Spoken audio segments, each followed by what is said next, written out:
এলএসএন আমি জাভাস্ক্রিপ্টের সাহায্যে একটি অ্যানিমেশন তৈরি করা দেখাবো। দেখুন একটি বাবল ইফেক্টের প্রজেক্ট।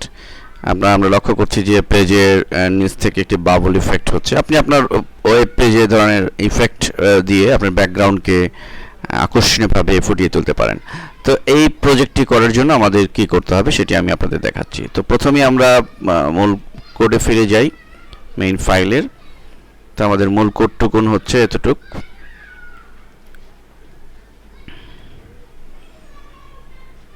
এই হচ্ছে আমাদের কোড। আমরা নতুন একটা ডকুমেন্টে যাচ্ছি, ফাইলে যাচ্ছি, HTML ফাইলই।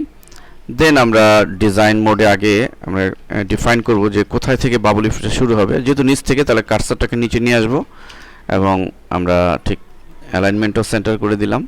এবার কোডে গিয়ে জাস্ট আমরা পেস্ট করে দিব এবং আমরা ফাইলটিকে একটা নামে সেভ দিয়ে দিব। সাপোজ আমরা এখানে নাম দিচ্ছি bubble effect, background bubble effect. Okay, save.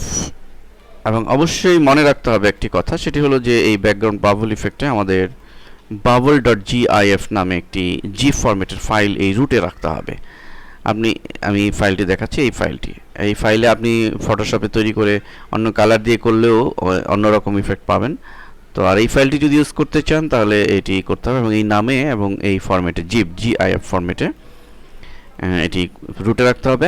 এবং যখন আমরা এটি সার্ভারে আপলোড দিব, আপনার ওয়েব পেজের জন্য যখন সার্ভারে আপনি আপলোড দিবেন, তখন অবশ্যই রুটে আপনার এটি আপলোড করে দিতে হবে এই ফাইলটিকেও। তো আমরা যদি এটি আমরা করলাম এইমাত্র, এটি যদি আমরা দেখি, আমি ইন্টারনেট এক্সপ্লোরারে দেখছি, লক্ষ্য করুন যে বাবল ইফেক্টটি সুন্দরভাবেই হচ্ছে। এখানে একটি লিমিটেশন আছে এই প্রজেক্টে, যে এটি কিন্তু ইন্টারনেট এক্সপ্লোরার ছাড়া যারা মজিলা ফায়ারফক্সে যারা ইউজ করেন তারা কিন্তু এই ইফেক্টটি দেখতে পাবেন না।